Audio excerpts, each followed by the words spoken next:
What are the components of fraud?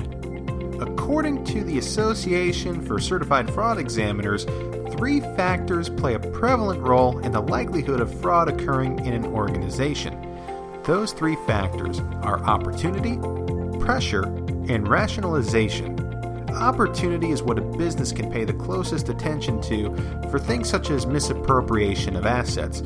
Opportunity is reduced if valuable assets are stored in a locked room, limiting access to people who may want to get their hands on some of it.